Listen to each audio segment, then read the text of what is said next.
تعالى على النبي الأمي وعلى آله وصحبه وسلم. أخبرنا مالك أخبرنا زيد بن أسلم أن رجلا سأل النبي صلى الله عليه وسلم ما يحل لي من امرأتي وهي حائض قال تشد عليها إزارها ثم شانك بأعلاها. ترجمہ: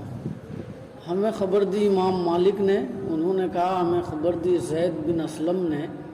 کہ بے شک ایک مرد نے نبی کریم صلی اللہ علیہ وسلم سے پوچھا کہ میرے لیے میری بیوی سے اس کے زمانہ حیض میں کیا چیز حلال ہے؟ آپ علیہ السلام نے ارشاد فرمایا تشد علیہا ازارہا، تم اس کے اوپر اس کے ازار کو مضبوط باندھ دو. ثم شانک باعلاہا، پھر ازار کے اوپر سے اس کا قصد کرو. دوسرا ترجمہ: تشد علیہا ازارہا، وہ اپنے اوپر اپنے ازار کو مضبوط باندھ لے. ثم شانک باعلاہا،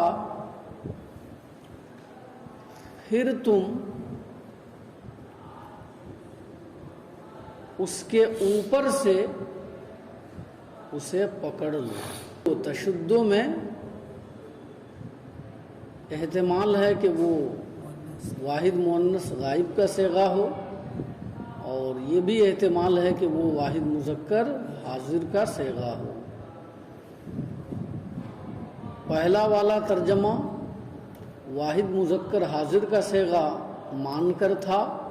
اور دوسرا ترجمہ واحد مؤنث غائب کا صیغہ مان کر تھا. ثم شانک باعلاہا، اس کا پہلا ترجمہ شان کو مفعول مطلق کی بنیاد پر منصوب مان کر تھا، اور دوسرا ترجمہ شانک اس کو اسم فعل ہے نا بمانا خود بمانا دون کا مان کر کیا گیا ہے. اس کی تھوڑی تفصیل آپ کو بتا دوں. ثم شانک باعلاہا، اس کی کیا ترکیب ہے؟ تو آپ کے حاشیہ میں لکھا ہے، اور بہت جلیل القدر عالم دین کے حوالے سے، ان کی کتاب کے حوالے سے، یعنی حضرت ملا علی قاری کی ہے نا تحریر کے حوالے سے، کہ شانک یہ یا تو منصوب ہے اس بنیاد پر کہ اس کا فعل مضمر ہے، سمجھ میں آنا، یا پھر یہ مرفوع ہے اس بنیاد پر کہ اس کی خبر محذوف ہے، اور وہ مباحن کا لفظ ہے اور جائزن کا لفظ ہے. سمجھ میں آنا، یہ حاشیہ میں لکھا ہے. تو اگر سمجھ میں آنا اسے فعل مضمر کی بنیاد پر آپ منصوب مانیں گے تو تقدیر ہوگی ثم شانا شانک باعلاہا، پھر تم قصد کرو، قصد کرنا اس کے اوپر سے، یعنی ازار کے اوپر سے. اور شان جو ہے مصدر، یہ فاعل کی جانب مضاف ہوگا، کاف ضمیر فاعل کی جانب مضاف ہوگا.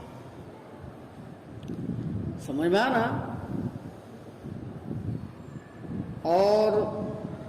اگر اس کی خبر کو محذوف مانیں گے تو تقدیر عبارت یہ ہو جائے گی ثم شانوں کا بِأَعْلَاهَا مُبَاحٌ او جائز، سمجھ میں نا؟ تو یہ جو ترکیب بتائی گئی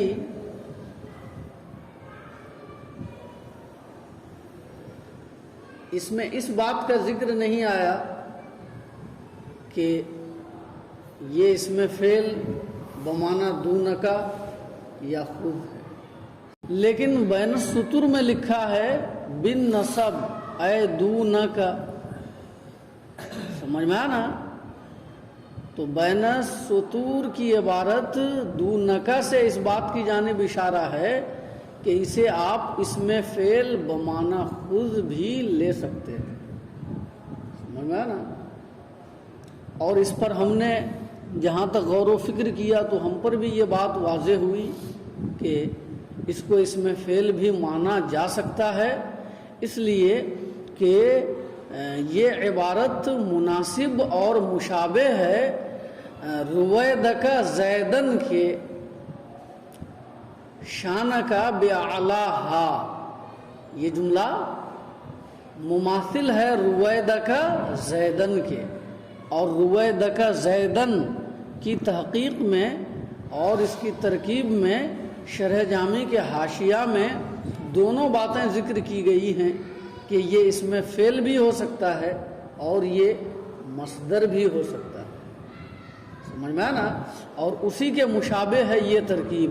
شانک بِأَعْلَاهَا، فرق صرف اتنا ہے کہ رویدک زیدن میں روید زید کی جانب، سمجھ میں آنا، بے نفس ہی متعدی ہے، اور یہاں با کے واسطے سے متعدی ہے شان، سمجھ میں آنا؟ بہرحال تو یہاں پر دونوں ترکیبیں ہو سکتی ہیں، شان جو ہے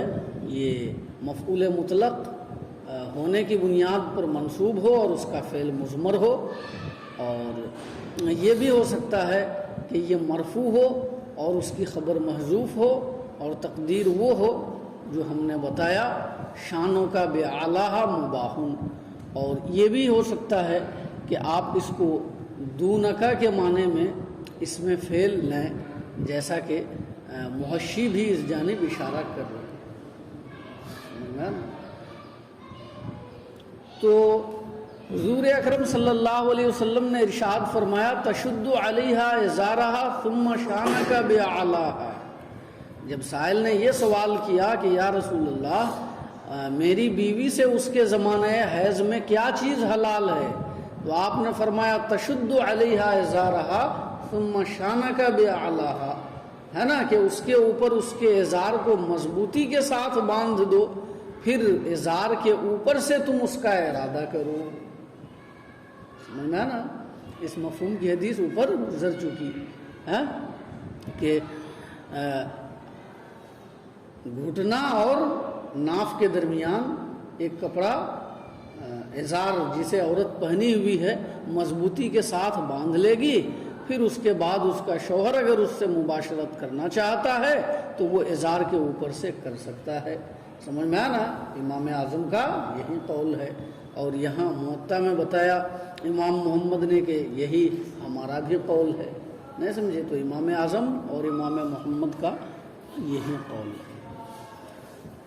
اب اس حدیث کو ذکر کرنے کے بعد امام محمد کیا فرما رہے ہیں اسے دیکھیے۔ قال محمد ھذا قول ابی حنیفہ رحمہ اللہ وقد جاء ما هو ارخص من ھذا عن عائشہ انها قالت یجتنب شعار الدم وله ما سوى ذلك۔ امام محمد نے فرمایا کہ یہی ابو حنیفہ رحمۃ اللہ علیہ کا قول ہے، اور بے شک حضرت عائشہ رضی اللہ عنہا سے مروی ایسی حدیث بھی آئی ہے جو اس سے بھی زیادہ آسانی پیدا کرنے والی ہے، کہ حضرت عائشہ نے فرمایا کہ موضع دم سے احتراز کیا جائے گا، اور اس کے لیے وہ ہے وَلَهُ مَا سِوَى ذَلِكَ، اور اس کے لیے ہے نا اس کے علاوہ ہے، اس کے ما سوا ہے۔ یجتنب شعار الدم یا یجتنب شعار الدم، معروف پڑھا جائے تو مفہوم اور ترجمہ زیادہ واضح ہوگا، اگرچہ یہاں لکھا ہے بین السطور میں کہ اسے ہے نا مجہول اور معروف دونوں پڑھا جا سکتا ہے، لیکن معروف پڑھیں گے تو ترجمہ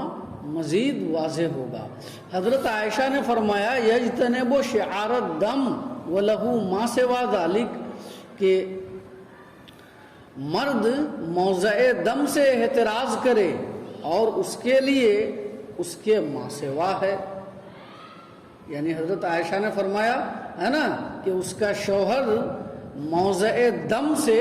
اس کے زمانے حیض میں موضع دم سے اعتراض کرے، اس کے علاوہ وہ سمجھ میں آیا نا اس سے استمتاع جس طرح چاہے کر سکتا ہے، سمجھ میں آیا نا، اور جہاں سے چاہے کر سکتا ہے، جس طرح چاہے کر سکتا ہے، سمجھ میں آیا نا۔ تو یجتنب شعار الدم وَلَهُ مَا سِوَى ذَلِكَ، یہ بات آپ اوپر بھی پڑھ چکے اور یہ بھی ہے نا جان چکے کہ بعض اصحاب شافعی اور حضرت سفیان ثوری اور ہے نا ایک قول کے مطابق حضرت امام محمد، ان تمام کا یہی مذہب ہے۔ وہ حضرات فرماتے ہیں کہ مرد موضع دم سے احتراز کرے گا، سمجھ میں آیا نا، یعنی وطی اور جمع نہیں کرے گا، اس کے علاوہ وہ جیسا چاہے اپنی بیوی سے جس طرح چاہے استمتاع کر سکتا ہے، مباشرت کر سکتا ہے، سمجھ میں آیا نا۔ لیکن یہ بات واضح رہے کہ اس عبارت سے یہ نتیجہ نکالنا غلط ہوگا کہ امام محمد اس کے قائل ہیں، امام محمد اس کے قائل ہیں، امام محمد کی اس عبارت سے یہ نتیجہ نکالنا صحیح نہیں ہوگا۔ امام محمد کس چیز کے قائل ہیں اس کو وہ اوپر بتا چکے ہیں، سمجھ میں آیا نا، اور وہ یہ بات بتائی گئی ہے اوپر جیسا کہ آپ پڑھ چکے، سمجھ میں آیا نا، کہ اس مسئلے میں جو قول امام اعظم کا ہے وہی امام محمد کا ہے۔ موطا سے ہٹ کر وہ بات ہم نے آپ کو بتائی جو بتائی، سمجھ میں آیا نا، کہ فلاں فلاں کی تصریح کے مطابق امام محمد بھی اسی قول کے قائل ہیں۔ موطا سے یہ بات واضح نہیں ہوتی ہے کہ امام محمد اس قول کے قائل ہیں، سمجھ میں آیا نا۔ موطا سے جو بات واضح ہے اور موطا میں جو بات مذکور ہے وہ قول اور وہ بات آپ پڑھ چکے کہ امام محمد اس کے قائل ہیں، سمجھ میں آیا نا، کہ گھٹنا اور ناف کے درمیان کپڑا مضبوطی کے ساتھ باندھ دیا جائے گا، سمجھ میں آیا نا، اور اس کے بعد جو ہے اس کا شوہر اس سے مباشرت کپڑے کے اوپر سے کرے۔ یجتنب شعار الدم، شعار کا لغوی معنی ہے علامت، اور ایک معنی ہے وہ کپڑا جو جسم سے متصل ہو، وہ کپڑا جو جسم سے متصل ہو، جسم سے چپکا ہوا ہو۔ تو شعار کے یہ دو معنی ہیں۔ یہاں پر شعار سے مراد موضع دم ہے، یا پھر شعار سے مراد کرسف ہے، یعنی کپڑے کا وہ ٹکڑا جسے عورت زمانہ حیض میں اپنے مقام خاص میں ڈالے رکھتی ہے تاکہ خون باہر کو نہ نکلے اور اس کا کپڑا اور اس کے جسم پر خون نکل کر نہ بہے، تو یہ ہے شعار کا معنی۔ لغوی معنی ہے اس کا علامت اور وہ کپڑا جو جسم سے متصل ہے، لیکن یہاں پر شعار سے مراد یا تو موضع دم ہے یا کرسف۔ سمجھ میں آئی بات؟